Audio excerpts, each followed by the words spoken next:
Hoy! Hay mga parit mga mare, nandito po kami ngayon sa kalsada. Pasensya na po kayo dahil may mga maingay-ingay dito sa aking pinepeston ngayon. So yun, kinuha ko na nga pala yung kambing dito mga mare.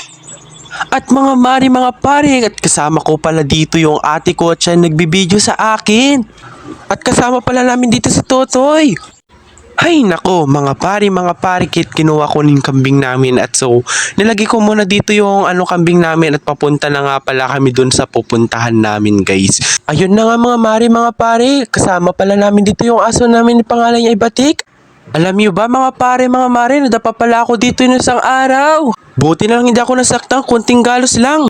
Matirik-tirik pa nga yung araw dito. Buti nga na lang kumuha ko ng jacket para hindi ako mainitan masyado. Siya nga pala mga pare. Buti na lang isang kambing lang ang kinuha ko. Kundi tatlo ay nahirapan ako. Malapit na nga kami dito papunta dun sa bukid. Siya nga pala mga pare. Ang ganda pala ng view dito. Kung akin lang to, binigyan ko na kayo. Tara na mga mare. Samahan nyo kami maglakad para makapunta na dun sa kubo.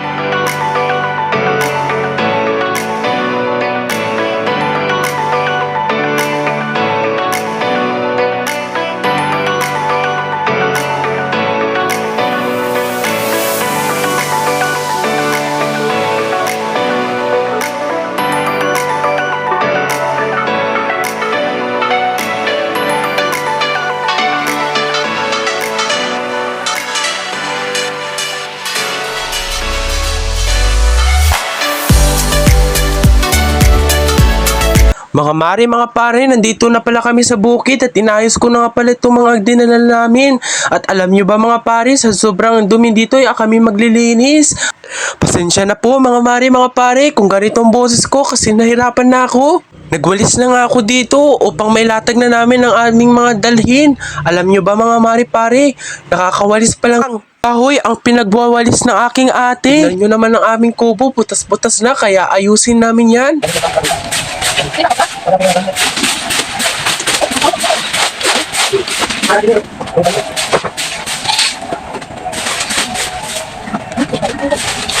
Alam nyo mga pare, mga mare, nilatag na pala namin ng ate ko yung banig dito. Sa sobrang linis ay nawala na namin yung mga dahon-dahon. Alam nyo ba mga mare, nagsasalita at nag-usap pala kami dito ng ate ko. Alam nyo ba mga mare, mga pare, hindi pala akalain ng ate ko ay madumi hanggang dulo. Kaya bukas ay babalik kami para maglinis. Alam nyo ba mga pare, mga mare, yung mga kakalat dyan ay tinapon ko na dun sa baba para hindi masyadong madumi dito. Siya nga pala mga mare, mga pare, susubukan daw ng ate ko mag voice over. Siya nga mga marit pare, ako nga palang kanyang ate. Susubukan ko pala mag voice over. Yung nga mga marit pare, naayos nga pala ng kapatid ko yung mga dala namin. Yung nga mga marit pare, nilabas niya na pala yung mga itak at mga gamit.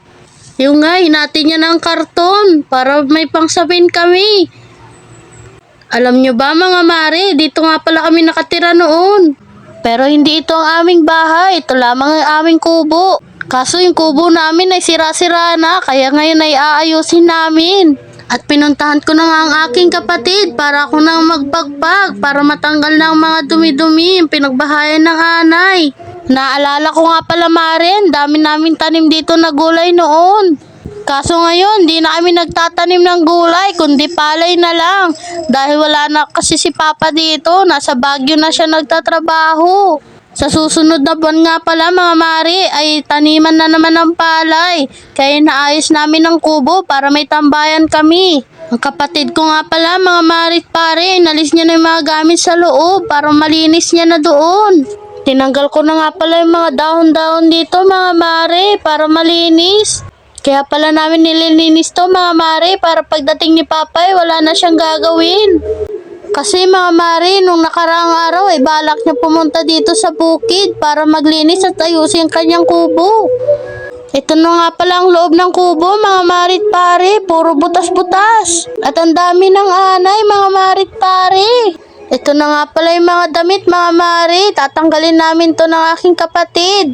Alam nyo ba mga mare at pare, tinanggal na ng kapatid ko yung kahoy sa loob para hindi na ito sagabal. Sinusubukan nga pala namin tanggalin yung pintuan dito, kaso hindi namin matanggal. Sinusubukan ko nga pala tanggalin yun na sa baba. Kaso hindi pa rin namin natanggal yung pinto. Tinanggal na pala ng kapatid ko yung mga damo sa likod ng kubo. At kinuha ko na yung walis para magwalis-walis sa likod din. Kaya nga pala kami naglilinis dito mga mare para hindi bahayan ng ahas. At iba't ibang mga insekto. Tinapon na pala ng kapatid ko yung mga damo kaya ako na lang naiwan dito. Alam nyo ba mga mare, ang daming dahon kaya nahihirapan ako magwalis. Alam nyo ba mga mare, minsan na lang kami pumunta dito dahil busy rin kami sa aming mga eskwela. Nung bata pa kami mga mare at pare, parati kaming nandito kasama namin si mama at papa para magtanim ng gulay. Hindi lang pala gulay ang tinatanim namin mga mare, nagtatanim din pala kami ng mais at mga tabako.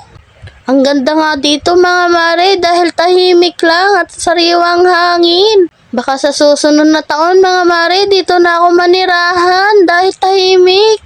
At ang ganda ng mga tanawin. Hindi nga pala namin nasama si kuya mga mare dahil busy siya. Kaya kaming dalawa na lang ng aking kapatid. At yun nga mga mare, kinuha niya na yung mga pangtapal sa butas. Yung nga mga mare, natapos na ako magwalis. At tingnan nyo mga mare, ang ganda ng tanawin. Kukunin ko na nga pala yung panungkit mga mare at pare. Magpipitas pala ako ng mangga mga mare at pare para may pagkain kami ng aking kapatid.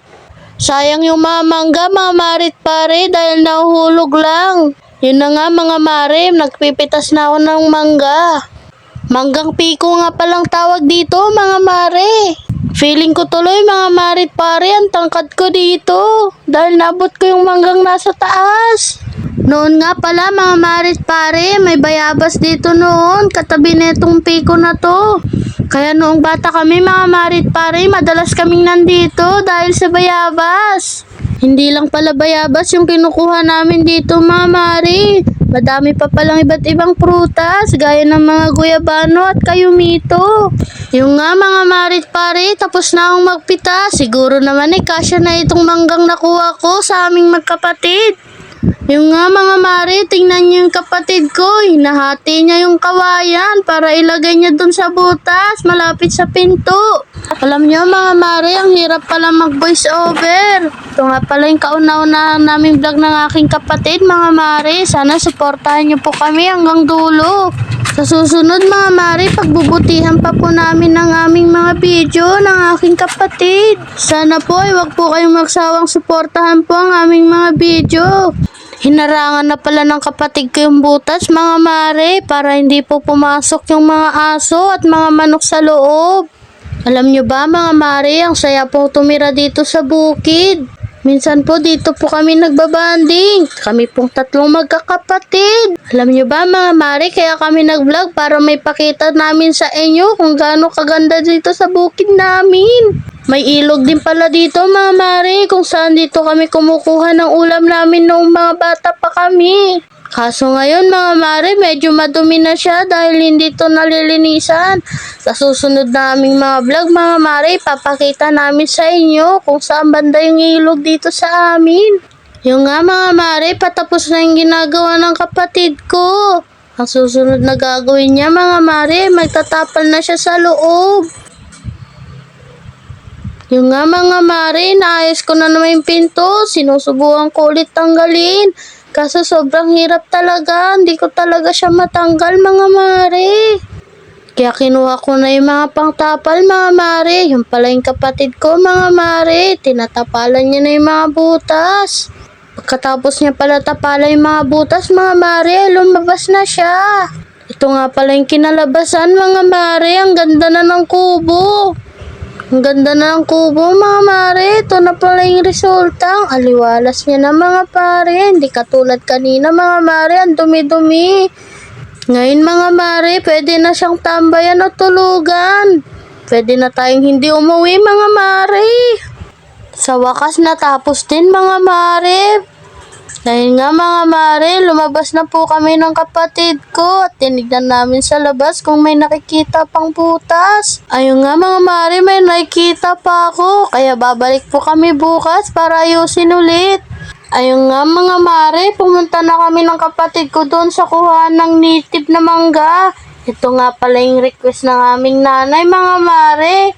Pinapakuha niya nga pala kami ng native na mangga dahil ayaw niya pala ng piko.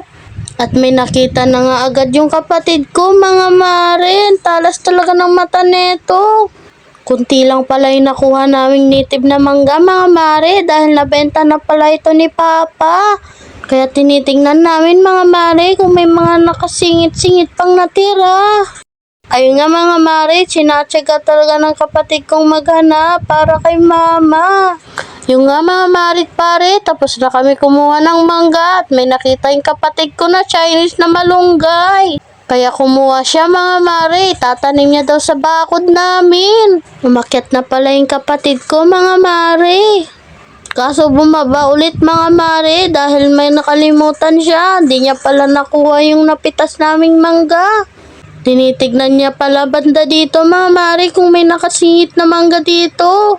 Dahil ang request ni Mama ay native na mangga, hindi piko na mangga. Ayaw niya kasi ng piko, mga mare. Ayun nga, mga mare, kinuha na nga ng kapatid ko yung sako at yung panungkit. May nakita nga pala siyang mangga dito. May sinasabi nga pala siya dito, mare, pero hindi ko naintindihan. Ayun nga, mga mare, kinuha niya na yung native na mangga. Pero isa lang pala yun, mga mare.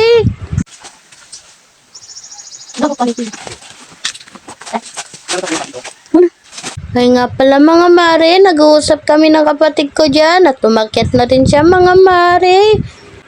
Nasa baba nga pala ako, mga mare, dahil ako yung taga-video niya. Ayun na nga, mga mare, sinasakon niya na rin yung mga napitas ko kaninang piko. Dinagdagan niya pala yung kinuha kong mangga, mga mare. Nagpitas din pala siya ng piko. Kunti lang kasi napitas yung native kanina, mga mare, kaya dadagdagan na lang niya ng piko. Dahil magdadala pala si Papa ng mangga, mga mare, dadalhin niya sa Baguio. Alam nyo ba, mga mare, nabenta na rin tong piko, kaso hindi pa rin sila pumupunta dito para magpitas. Kaya pinipitasan na lang namin kahit kaunti, mga mare, ang dami na kasing nahuhulog. Kung pwede lang sana kunin yung mga nahulog, mga mare, kaso hindi na pwede. Mga bulok na kasi, mga mare. Kaya yung iba, mga mare, binibigyan na lang namin sa kambing kasi sayang din. Inuud lang kasi, mga mare. Kung malapit lang kayo, mga mare, bibigyan ko kayo kahit isang sako pa. Naayos ko na nga pala yung mangga dyan, mga mare, dahil pauwi na rin kami. Kaso meron pa nakita yung kapatid ko, mga mare. Kaya kinuha na lang niya, mga mare, kasi sayang lang din. Alam nyo, mga mare, ang ganda dito sa bukid. Kung pwede lang tumira dito, ginawa ko na, mga mare. Kaso walang ilaw. Ang ganda pa naman dito, mga mare. Ang presko, mahangin, di na kailangan ng electric fan. Ayun nga, mga mare, pinakuha ko na sa kapatid ko yung kambing. Tsaka yung iba naming gamit doon sa kubo. Kasi pauwi na rin po kami, mga mare. Sobrang init na pala dito, mga mare, dahil mag-aalas 12 na.